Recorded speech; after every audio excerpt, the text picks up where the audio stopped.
अस्सलाम दोस्तों, आज सिलेक्शन कमेटी ने इस्लामाबाद के एक होटल में पाकिस्तानी क्रिकेटर्स के साथ मुलाकात की। तमाम क्रिकेटर्स मौजूद थे सिवाय मोहम्मद रिजवान के, जो कि उम्रे के लिए सऊदी जा चुके हैं। और दो तीन खास बात हैं। एक तो आपको मालूम होगा कि कल पाकिस्तान यानी मंगल के रोज पाकिस्तान टीम का ऐलान होगा जो न्यूजीलैंड के खिलाफ सीरीज के लिए होगा। आप कह सकते हैं टू सम एक्सटेंट वो वर्ल्ड कप स्क्वाड ही होगा। अगर चाहिए 3-4 लड़के इजाफी भी इसमें अनाउंस होंगे, लाइक 15 का स्क्वाड वर्ल्ड कप के लिए होना, मगर यहाँ पे 17-18 लड़के अनाउंस हो सकते हैं। मगर एक खास बात कि तमाम क्रिकेटर्स के साथ सिलेक्शन कमेटी की मीटिंग क्यों रखी गई, क्यों की उन्होंने। आज मतलब आज मीटिंग है, कल टीम की अनाउंसमेंट है। ये खास पॉइंट है कि सब खिलाड़ियों से कैसे मुलाकात हुई। और सिलेक्शन कमेटी में बैठे थे मोहम्मद यूसुफ थे, अब्दुल रजाक थे, वहाब रियाज थे, और बिलाल अफजल थे, और हसन चीमा जो स्टैट वगैरह को करते हैं, ये सब थे उसमें बैठे मौजूद थे। और बाबर आजम भी सेलेक्टर्स के बीच में थे, और वहाब रियाज के बिल्कुल साथ में बैठे हुए थे शाहीन अफरीदी।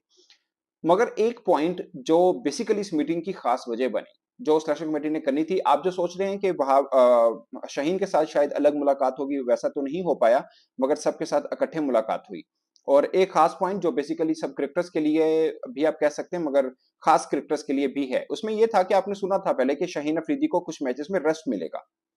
मगर उस वक्त भी पता था ये वाली बात कि ये सिर्फ शहीन अफरीदी के लिए नहीं है, ये सब क्रिकेटर्स के लिए है कि आपको सब क्रिकेटर्स को रेस्ट, जो रोटेशन पॉलिसी है, रोटेशन पॉलिसी मीन जो ये बेसिकली न्यूजीलैंड का होता है कि आप उनका एक मैच देखें, जो टीम खेली होती है वो जीते हारे अगले मैच में चेंज कर देते हैं, फिर जीते हारे जो भी है वो रोटेट करते रहते हैं अंटिल अनलेस वो वर्ल्ड कप या किसी एक ऐसे बड़े अहम इवेंट पे पहुंचे, तो फिर वो अपना कॉम्बिनेशन बना रखते हैं। मगर सीरीज के अंदर वो ऐसा करते हैं ताकि तमाम क्रिकेटर्स को चांस भी मिले, जैसे पाकिस्तान ने न्यूजीलैंड सीरीज में भी ऐसा किया। फिर उसमें ये होता है कि आप हार जीत को ज्यादा नहीं रख रहे होते। मगर अभी सीन ये है कि न्यूजीलैंड की बीसी टीम है, तो पाकिस्तान के लिए रोटेशन पॉलिसी लाना कोई इतना मुश्किल नहीं रहेगा। और पाकिस्तान अगर कुछ सरप्राइज चेंजेस भी करे प्लेइंग 11 में, तो आप हैरान मत होइएगा, क्योंकि सब ये कह रहे हैं कि भाई सब सीनियर्स को मत खिलाएं, आप रेस्ट दें कुछ सीनियर्स को, और नौजवान लड़कों को भी चांस दें। फर्ज किया अगर आप इरफान नियाजी को ट्राई आउट करना चाहते हैं, आप उस्मान खान को शामिल किया है, आपने इमाद वसीम को एक लंबे टाइम पीरियड के बाद किया है, फिर मोहम्मद आमिर को किया है, तो इनको थोड़े चांसेस में रखें। मगर जो पॉलिसी शाहीन अफरीदी पर अप्लाई होगी वो मोहम्मद आमिर पे भी होगी, वो नसीम पे भी होगी, बाकी फास्ट बॉलर्स के ऊपर भी होगी। यानी कुछ सारे मैचेस आमिर भी नहीं खेलेंगे, सारे मैचेस शाहीन भी नहीं खेलेंगे, और सारे मैचेस नसीम भी नहीं खेलेंगे। ये फास्ट बॉलर्स का नाम मैंने खासकर इसलिए बोला है ताकि आपको अंदाजा हो कि rotation policy basically fast bowlers को साथ है, क्योंकि टी20 में बल्लेबाजों के इतना ऐसा नहीं होता फास्ट बॉलर को इंजरी से बचाने के लिए। वैसे तो मुझे ये लगता है कि टी20 में बॉलर्स को भी मतलब क्या है, 4 ओवर तो फेंकने हैं। अभी पीएसएल सब पूरे का पूरा खेलें या लीग खेलने जाते हैं, सब मैचेस खेलते हैं, तो इंटरनेशनल में क्या अप्लाई होता है। मगर जो पाकिस्तान ने एक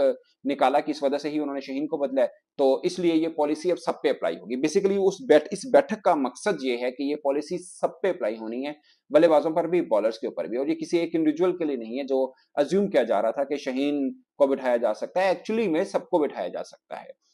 ये मसला नहीं। वैसे जो न्यूजीलैंड करते हैं वो तो कमाल करते हैं, वो कप्तान को भी बिठा देते हैं, किसी और को जो नाइब कैप्टन होता है उसको चांस दे देते हैं कि वो कप्तानी करेगा 2 मैचेस में। तो अभी देखें हालिया सीरीज थी, तो वो केन विलियमसन भी नहीं थे 1-2 मैचेस में, तो ये उनका होता है और मुझे लगता है ये बहुत अच्छा है। और ये वाइस कैप्टन एक्चुअल में इसलिए अनाउंस होता है कि आप रोटेशन पॉलिसी लाएं। अभी आपने देखा इंडिया का रोहित शर्मा टी20 कप्तान थे, मगर बीच में उन्होंने कप्तानी 2-3 को स्काई को भी दे दी थी उन्होंने कप्तानी। टेस्ट के अंदर बुमराह कप्तानी कर रहे थे। ये इसीलिए होता है कि आप सारे ट्राई आउट कर रहे हैं। सीरीज बेसिकली पर्पस यही होता है कि आप बड़े इवेंट के लिए तैयारी कर रहे होते हैं। तो ये है दोस्तों, इस बैठक का एक्चुअल पर्पस ये था।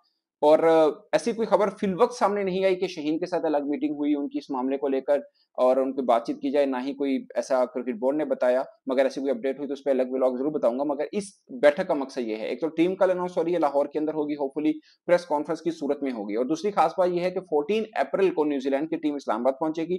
पाकिस्तानी टीम अब आज इफ्तार के बाद, जो आर्मी चीफ की तरफ से इफ्तार है, उसके बाद अपने घरों को चले जाएंगे, ईद मनाएंगे। उसके बाद 14 अप्रैल को ही पाकिस्तान टीम भी इस्लामाबाद पहुंचेगी। तो उसके बाद 3 रोज का आप कह सकते हैं छोटा सा तरबियती कैंप लगेगा।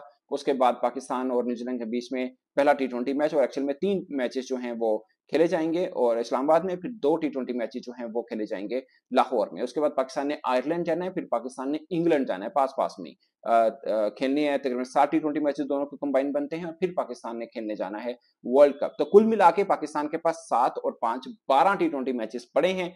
इनमें से अगर आप समझे कि कॉम्पिटिटिव मैचेस, तो वो सिर्फ 4 ही हैं जो इंग्लैंड में खेलने हैं, क्योंकि यहाँ पर सी टीम आ रही है न्यूजीलैंड की। आयरलैंड की टीम पाकिस्तान के हम पल्ला मानी नहीं जाती, इंग्लैंड की मानी जाती है। वहां की कंडीशन अगरचे वर्ल्ड कप को सूट नहीं करती, मगर आपको अपनी ताकत आजमाने का भरपूर मौका मिलेगा सबको, कि वो तगड़ी टीम है, अच्छा मैच पड़ेगा। एटलीस्ट आपकी मेंटल स्ट्रेंथ बनेगी कि आप इंग्लैंड जैसी टीम के खिलाफ सीरीज खेल के आए हैं। तो दोस्तों ये है सारी अपडेट। और कल जैसे बोलते हैं कि ऊंट किस करवट बैठेगा, कौन इन कौन आउट, वो सब कल तय हो जाएगा, अगरचे तय हो चुका है, बट ऑफिशियल अनाउंसमेंट कल प्रेस कॉन्फ्रेंस की सूरत में करेंगी सिलेक्शन कमेटी। तो दोस्तों ये थी अपडेट, और इस पर आपकी क्या राय है, खासकर रोटेशन पॉलिसी पे आप क्रिकेट फैंस क्या राय रखते हैं? अपनी राय कमेंट के सूत्र में जरूर बताइएगा। मेरी तरफ से अब तक के लिए इतना ही, इजाजत दीजिए। अल्लाह हाफिज।